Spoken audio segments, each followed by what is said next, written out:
A paz do Senhor, jovens, tudo bem com vocês? Espero que sim. Então, a convite da irmã Isabelle, nós vamos ministrar para vocês a aula, né, a segunda aula do quarto trimestre, que vai falar sobre o profeta Jeremias, né? Então, espero que vocês tenham as suas revistas aí em mãos, para que eu peço desculpas pelo barulho aqui, porque passa muitos caminhões aqui, então às vezes representa até que está entrando aqui. Mas espero que vocês estejam aí com as revistas de vocês e que vocês tomem o maior proveito dessa aula, que eu possa também passar para vocês da melhor forma possível. O título da nossa lição, né, que é da nossa revista, ele vai estar lá: Exortação, Arrependimento e Esperança, Ministério Profético de Jeremias. O comentário da lição é pastor Elias Torralbo, certo? Mas nós vamos comentar conforme nós estamos entendendo aqui o que Jeremias, ou o que a lição quis nos passar. A mensagem de Jeremias, na lição 2, ali vai estar o título: A mensagem de Jeremias para Judá. Então, para o povo de Judá. O nosso textuário vai estar lá em Jeremias, capítulo 2, versículo 4. Ouvi a palavra do Senhor, ó povo de Jacó, e todas as famílias da casa de Israel. Então, para quem não sabe, quando se fala de Jacó e Israel, está falando da mesma pessoa, né? Só que Jacó, como homem, ele foi um homem falho, né? Um homem que acabou roubando, ou comprando, melhor dizendo, a primogenitura do seu irmão, Esaú, né? E através de um prato de lentilha que Esaú aceitou. Então, um dia ele teve um encontro com o anjo do Senhor e o anjo troca o nome dele, né, de Jacó para Israel. Ele tornou uma grande nação. Então, por isso que aqui no versículo ele está falando, ó casa de Jacó, especificamente para os filhos de Jacó. E a todas as famílias da casa de Israel, ou seja, para a sua descendência, né? Aqui está sendo dirigida a palavra, não só para o povo ali que estava em Judá, mas todo Israel, toda a população que fazia parte de Israel, certo? Então aqui os objetivos da lição: apresentar a palavra profética enviada a Judá por intermédio de Jeremias, explicar ali a dura advertência divina a Judá e destacar o chamado ao arrependimento anunciado por Jeremias. Então, nós já vamos destacar isso aqui já de início, porque a palavra profética de Jeremias é quase que 90% falando sobre arrependimento.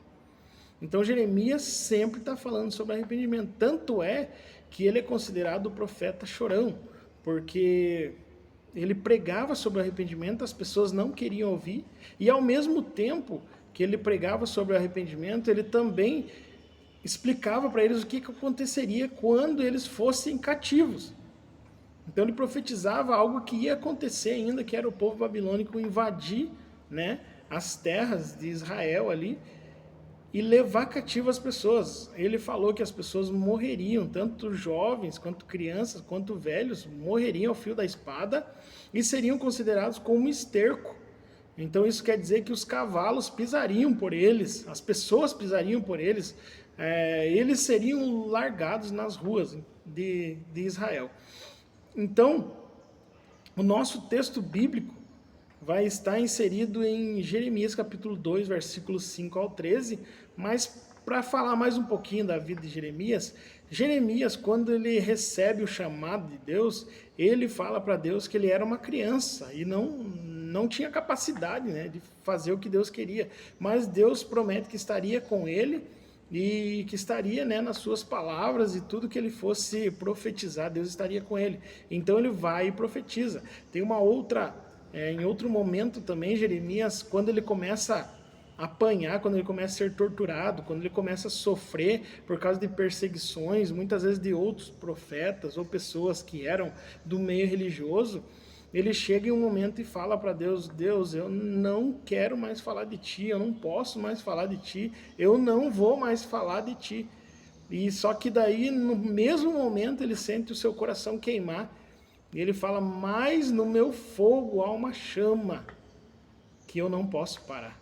Então ele não para de profetizar porque ele queria, mas ele continua fazendo o que Deus queria que ele fizesse, mesmo sofrendo, mesmo apanhando. Então vamos lá para a leitura bíblica em classe. Eu sei que vocês não vão conseguir ler comigo aqui, porque eu gosto de ler um versículo, depois os irmãos ler outro, mas como é um vídeo, eu vou ler aqui, depois os irmãos lerem junto aí nas suas casas, ou onde estiverem assistindo esse vídeo. Jeremias capítulo 2, versículos 5 ao 13, vai dizer assim: Assim diz o Senhor que injustiça acharam vossos pais em mim, para que se afastassem de mim, indo após a vaidade e tornando-se livianos? E não disseram, onde está o Senhor, que nos fez subir da terra do Egito e que nos guiou através do deserto? Por uma terra de ermos e covas, por uma terra de sequidão e sombra de morte, por uma terra em que ninguém transitava e na qual não morava homem algum. E eu vos introduzi uma terra fértil, para comerdes os frutos e o seu bem. Mas quando nelas entraram, contaminaram a minha terra, e da minha herança fizestes uma abominação. Os sacerdotes não disseram onde está o Senhor? E os que tratavam a lei não me conhecem? Ou não me conheceram? E os pastores prevaricaram contra mim, e os profetas profetizaram por Baal, onde andaram após o que é de nenhum proveito. Portanto, ainda pleiteai convosco, diz o Senhor. Até com os filhos dos vossos filhos pleitearei. Porquanto passai as linhas de Quetim e vede, e enviai a Quedar, e atentai bem e vede se sucedeu coisa semelhante. Houve alguma nação que trocasse o seu Deus, posto não serem Deus? Todavia o meu povo trocou a minha glória pelo que é de nenhum proveito. Espantai-vos disto, ó céus, e horrorizai-vos, ficai verdadeiramente desolados, diz o Senhor, porque o meu povo fez duas maldades. A mim me deixaram, e o manancial de água viva, e cavaram cisternas rotas, que não retêm água. Olha que interessante, jovens, essa passagem aqui que fala no nosso texto bíblico. Diz assim: porventura, os seus pais acharem injustiça em mim para me esquecerem? Para não me procurarem? Ou os pastores, os profetas, não pregaram, não falaram sobre mim para vocês me deixarem de lado? Daí ele pergunta, qual o povo que troca o seu Deus? Qual povo? O povo babilônico tem o mesmo Deus do início. Os outros povos da região ali da Mesopotâmia, que começou, né, tudo começou por ali, eles mantêm os seus mesmos deuses, apesar de ser vários deuses. Por exemplo, os deuses egípcios são vários deuses, né? O deus do sol, o deus da colheita, o deus do rio, o deus não sei do que. Todos, mas eles mantêm os seus deuses. O máximo que acontece quando um faraó, quando um rei começa a governar, eles consideram aquele homem como rei também, mas com a mesma herança de um rei que já é passado. Mas o povo de Judá, o povo de Israel, trocou a Deus por qualquer Deus, por qualquer idolatria, por qualquer satisfação da sua carne. E hoje não é diferente. Hoje nós temos como o povo que foi chamado por Deus, nós somos o único povo que troca o Deus, que começa a adorar outros deuses, que começa a adorar as coisas, pessoas. Hoje nós pegamos um pregador, um cantor, pegamos alguém que é convidado e idolatramos essa pessoa. E muitas vezes o nosso Deus nós deixamos de lado por qualquer coisa, por causa do celular, por causa de um filme na Netflix, por causa de um jogo de futebol. Ah, não, hoje eu não vou para a igreja, eu não vou na escola dominical hoje, porque hoje tem jogo do Brasil. Então, é só nós que fazemos isso. É um povo irresponsável. Então, para isso, Jeremias está profetizando: se vocês não mudarem, vai haver problema, vocês vão passar por dificuldades, vocês vão morrer ao fio da espada, vocês vão ser presos, vão ser exilados, a terra de vocês será destruída, desolada. E aqui o interessante é que Deus fala assim: o meu povo fez duas maldades, a mim me deixaram, lá no versículo 13, a mim me deixaram um manancial de águas vivas. Deixaram o manancial, foram procurar águas sujas, águas que não têm pureza, mas deixaram o manancial de águas vivas, águas puras. E outra coisa que fizeram, foram cavar cisternas rotas, cisternas que não retêm água, cisternas que não chegam até um lençol freático de água. Então, para você que não sabe o que é uma cisterna, é um poço que era cavado para que quando chovesse ficasse água naquele lugar. E essas cisternas rotas que a Bíblia está falando é fazer coisas inúteis, é cavar um poço onde não para água, coisas inúteis, procurar Deus, procurar adorar coisas que não têm utilidade, procurar dedicar o seu tempo para coisas que não vai acrescentar, não vai edificar ninguém. Hoje, meus jovens, hoje nós vemos pessoas viciadas no Facebook, no Instagram, postando coisas de pregadores, muitas vezes cortes de pregações, todas erradas, todas antibíblicas, e muitas vezes nós aplaudimos essas coisas. Nós preferimos ouvir alguém que nem compromisso com Deus tem do que uma pessoa que prega a verdade. Então aqui no tópico 1, a palavra profética enviada a ajudar. O ministério profético, o termo profeta vem do hebraico nabi e do grego profetes, ou profetes. E conjuntamente referem-se a uma pessoa que recebia a autorização para falar em nome e em lugar de Deus. Então Jeremias, ele recebeu essa autorização, ele como outros profetas, né? Os profetas maiores, Isaías, Ezequiel, né? Daniel e alguns outros profetas, né? Que a Bíblia também menciona, como Jonas, como Obadias, como Amós. Todos esses receberam autoridade para falar em nome de Deus. E o interessante é que o que eles falavam, Deus assinava embaixo, porque eles andavam em intimidade com Deus. Esses profetas se abstinham de muitas coisas para que eles pudessem ter intimidade com Deus. Interessante isso também, irmãos, porque Jeremias, ele não queria ser profeta. Tanto é que eu falei isso no começo, ele fala que ele era uma criança, mas ele estudava na escola de sacerdotes, ele queria ser um sacerdote. E há uma diferença entre profeta e sacerdote. Profeta é aquele que fala em nome de Deus, fala as coisas que vão vir, as coisas que estão acontecendo, aquilo que já aconteceu ele explica. Mas o sacerdote não, o sacerdote é responsável pela prestação do culto ao Senhor. Então o sacerdote se dedicava no culto a Deus. Não era a missão do profeta, né? O profeta, ele tinha a missão de falar aquilo que Deus queria que ele falasse. E Jeremias, ele estava em escola sacerdotal, ele queria ser sacerdote.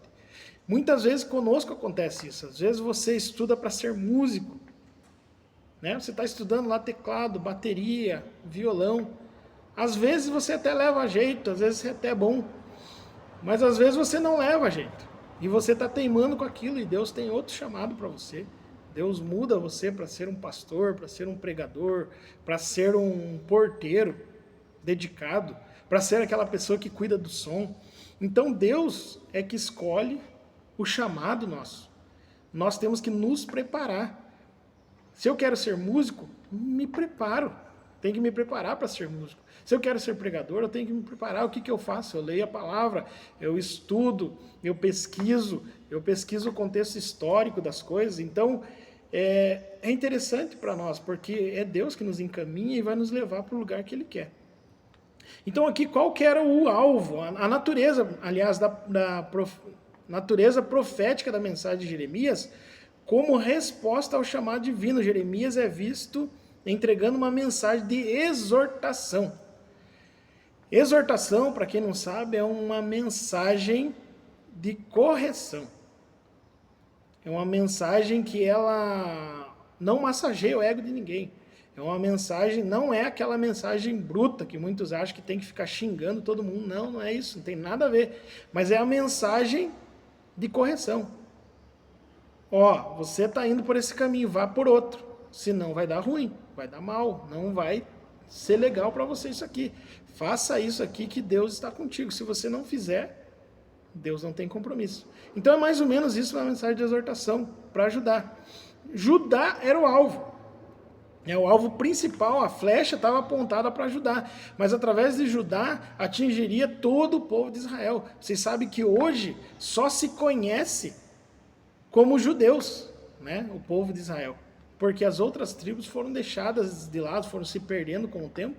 Hoje, todos os israelitas eles são chamados e considerados como judeus. Então a mensagem, o alvo era principal ali, era para Judá. Não que fosse só para Judá, né? Para todo Israel. O tópico 2 diz assim, a dura advertência divina. A ira de Deus, desde que foi chamado por Deus, Jeremias esteve ciente de que se por um lado a sua mensagem seria de esperança, porque se eles cumprissem aquilo que Jeremias estava pedindo para eles fazerem, tinha esperança ali. Se eles não cumprissem, por outro lado, ela seria uma advertência de exortação, e um povo que havia escolhido afastar-se de Deus. Então o ministério de Jeremias revela a reação de Deus, a forma com que o seu povo tratava naqueles dias, motivo que acendeu a sua ira. A pior coisa que existe, jovens, é Deus acender a sua ira contra nós. Para quem não sabe, a palavra longânimo, isso também é um atributo do fruto do Espírito Santo, né? Ser longânimo. Longânimo é aquele que é além do paciente, ele é tardio em irar-se. A palavra longânimo, ela vem de nariz longo. Para quem não sabe, ela vem de nariz longo. É como se comparasse com que Deus tendo um nariz longo. Porque a ira do Senhor, ela se acende pelo cheiro. Quando Deus faz isso aqui, de uma forma que sobe o cheiro mau às suas narinas, Deus se ira. Deus se ira. Então, por isso que a palavra longânimo vem de nariz longo, porque Deus é tardio em irar-se. Mas, ao mesmo tempo, ele se ira. Ele traz juízo para o seu povo. Tanto é que, nos nossos dias, nós não vemos juízo de Deus, nós vamos ver no juízo final. Nós vamos ver a condenação daqueles que dizem ser e não são no juízo final. Daqueles que dizem que fazem e não fazem, é no juízo final. Então aqui, ó, o subtópico 2 aqui do tópico 2 vai dizer assim, uma palavra de condenação. De acordo com os textos do capítulo 2 e 3 do livro de Jeremias, o profeta recebeu uma mensagem de Deus cujo conteúdo foi de condenação, um período no qual o povo de Judá se afastou do Senhor. E a mensagem entregue a Jeremias é a forte acusação contra Judá, que é semelhante à de esposa infiel e traiu o seu Deus. Então imagine você ser acusado pelo profeta de ser uma esposa, um esposo infiel. Né? Por quê? Porque Deus é o esposo, Deus é o noivo. Tanto é que para o Antigo Testamento, Deus é considerado como o esposo de Israel. E no Novo Testamento, ele é o noivo da igreja. Então, quando nós falamos que Deus vem buscar uma igreja adornada, preparada, com as suas vestes brancas, só se casa de branco quem é puro. Né? Hoje nós vemos casamento, até os casamentos sendo levados de qualquer jeito. Mas antigamente existia uma época, para nós mesmo aqui nos nossos dias, que só se casava de branco uma mulher que fosse virgem. né? Ou uma moça que fosse virgem. Hoje não, hoje banalizou-se isso também. Mas o real motivo aqui que Deus está falando isso é porque ele vem buscar uma noiva adornada e pura, que vai estar se casando de branco, com as suas vestes purificadas pelo sangue de Cristo. Amém? Terceiro tópico. Um chamado ao arrependimento. O que é arrependimento? Isso fica uma pergunta para vocês, jovens. O que é se arrepender? Eu posso dar 2 exemplos para vocês. Um deles é sobre arrependimento e outro não é. Vou dar 2 exemplos aqui para vocês. Lembro que quando Jesus estava para ser crucificado, Pedro o nega 3 vezes, antes que o galo cantasse. E Jesus tinha falado isso na mesa, né, da Santa Ceia. Jesus tinha falado que Pedro o negaria. E ele falou que não negaria. E outra coisa que Jesus também falou e deixou claro é que um dentre os discípulos o trairia. E ele falou, aquele que vai me trair, provavelmente ele continuou conversando até que eles se distraíssem, e falou, aquele que me trair é o que eu vou molhar o pão e vou colocar na boca dele, vou servir. Então, no meio da conversa, ele fez isso com Judas, os discípulos nem prestaram atenção, e depois ainda perguntaram, mas quem que vai te trair, Senhor? Quem que vai trair o Senhor? Então, Jesus já tinha explicado aquilo, quem faria. Judas, na hora, ele soube, opa, ele me descobriu. Ele achou quem estava em falha. Então, quando acontecem essas 2 situações de Pedro e de Judas, há 2 coisas ali. Um se arrepende e o outro tem remorso. Quem se arrependeu foi Pedro. Pedro se arrepende de ter negado Jesus. E ao mesmo tempo, quando Jesus volta da sua crucificação, na sua ressurreição, Jesus pergunta para Pedro, Pedro, tu me amas? Por que Jesus perguntou 3 vezes para ele? Porque ele negou 3 vezes. Então Jesus pergunta, Pedro, tu me amas? Ele falou, te amo, Senhor. Ele falou, Pedro, tu me amas? Ele falou, Senhor, eu te amo. E na 3ª vez Jesus pergunta, Pedro, tu me amas? Ele falou, tu sabes que eu te amo, Senhor. E Jesus queria a confirmação, porque assim como ele negou 3 vezes, me confirme 3 vezes que você me ama. Então, se você me ama, vai e apacenta as minhas ovelhas. Porque daqui a um dia eu não estarei mais com vocês. Então, Judas, o que aconteceu com Judas? Judas, quando ele peca, que ele trai Jesus, ele vende Jesus por 30 moedas de prata, Judas não se arrepende. Ele tem um remorso no seu coração que o condena. Então hoje, meus jovens, nós temos que cuidar muito. Nós sabemos que a crise de ansiedade, depressão, ela é real. Ela acontece às vezes por N motivos, mas alguns dos motivos que tem acontecido crise de ansiedade, depressão, síndrome do pânico, é por causa do remorso. Pessoas que não conseguem perdoar, pessoas que não conseguem se arrepender, pessoas que não conseguem pedir perdão. Muitos são levados a fazer como Judas fez, se matar. Mas hoje, nessa aula, eu quero dizer para vocês que lança sobre Jesus toda a tua ansiedade, porque Ele tem cuidado de vocês. Então, se é liberar perdão que precisa ser nessa aula, comece a liberar, mande mensagem para aquela pessoa que você não conversa, que você deixou de conversar, responda os seus pais, seja parceiro dos seus irmãos, seja recíproco com gratidão às coisas que acontecem na tua vida, que você vai ver que você vai se libertar, vai ser liberto através do nome de Jesus, da depressão, da crise de ansiedade, síndrome do pânico e todas as outras síndromes e medos que tenham instaurado no seu coração. Creia nisso em nome do Senhor Jesus. Isso é se arrepender. É você voltar a fazer aquilo que você queria fazer, livre do pecado. Amém? Arrependimento, o caminho da restauração. 2 aqui. Então, quando você se arrepende, você está seguindo o caminho para você ser restaurado, você ser renovado, você ser recolocado. Amém, glória a Deus. A necessidade permanente do arrependimento. Nós temos uma necessidade permanente de nos arrepender. Porque todos os dias nós pecamos, todos os dias nós erramos, todos os dias nós somos falhos. E aqui diz assim, o profeta que fez a transição do Antigo Testamento para o Novo foi João Batista. Semelhantemente a Jeremias, sua principal mensagem foi: arrependei-vos, porque é chegado o reino dos céus. Quando João Batista está falando isso, ele está falando de Jesus. Ele falou: se arrependam, porque o reino do céu está chegando e ele quer que você esteja inserido nele, em Cristo, na salvação.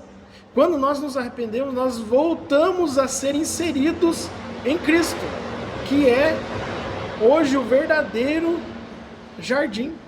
O reino é ele. Lembram que quando Adão peca, ele foi expulso do jardim. Adão e Eva foram expulsos, eles não tiveram mais acesso. Mas através de Jesus nós temos acesso novamente ao jardim, à salvação, ao fruto da vida, que nós viveremos eternamente. E a conclusão da nossa lição, ela vai dizer assim: a necessidade da entrega de uma mensagem divina justifica a existência de um profeta em exercício do seu ministério. Ou seja, meus jovens, hoje a necessidade, qual a necessidade de se levantar um profeta? Responda para você e talvez para tudo que você está pensando agora sobre essa aula que nós estamos falando. Porque a necessidade verdadeira de se levantar um profeta, de Deus levantar um profeta para falar com essa geração, é para que haja arrependimento, mudança de vida, para que haja esperança e para que sejam avisadas as coisas que hão de acontecer. Um profeta não é para desejar que você seja abençoado, que você viva uma vida só de vitória daqui para frente, sem sofrimento, sem dor, tudo vai dar certo. Isso não é a função do profeta. O profeta muitas vezes é como Micaías, se não me engano, que profetiza para Acabe: se você for para a guerra, você vai morrer. Os outros profetas que comiam na sua mesa, que aproveitavam dos manjares que ele oferecia, só profetizavam coisas boas. Vai para a guerra, Acabe. Vai para a guerra, você vai ganhar, você vai ser campeão, teu exército é maior, é melhor, o Deus dos exércitos é contigo.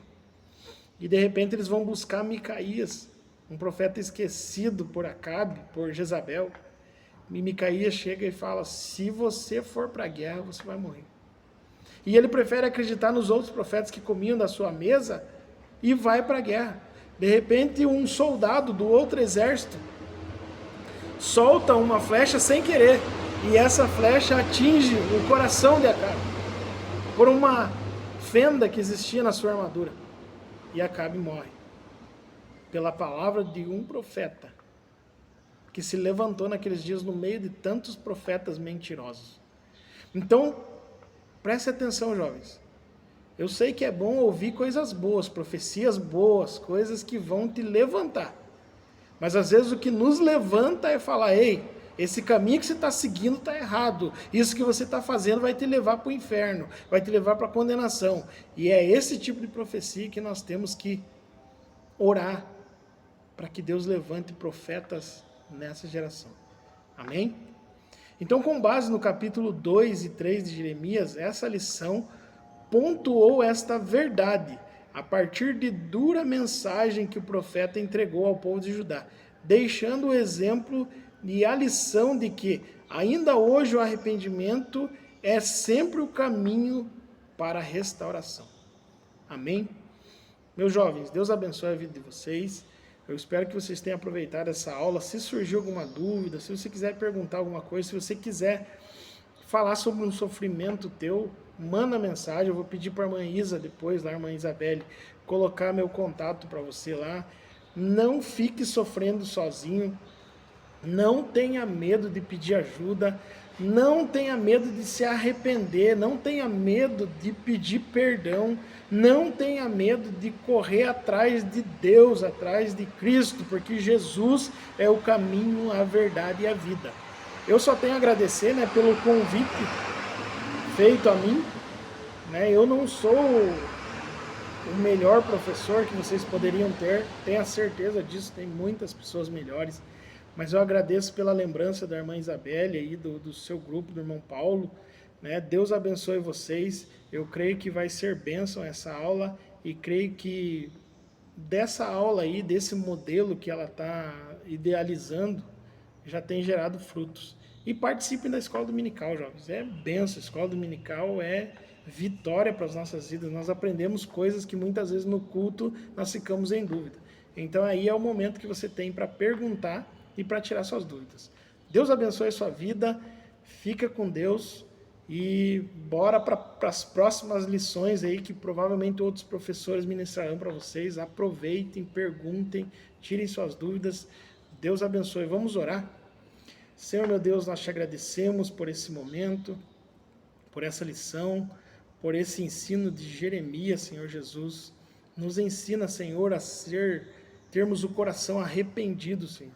Que nós possamos buscar a Tua presença, a Tua palavra, que o Teu nome seja glorificado em nossa vida, em tudo que fazemos, e que haja, Senhor Jesus, sinceridade na nossa adoração.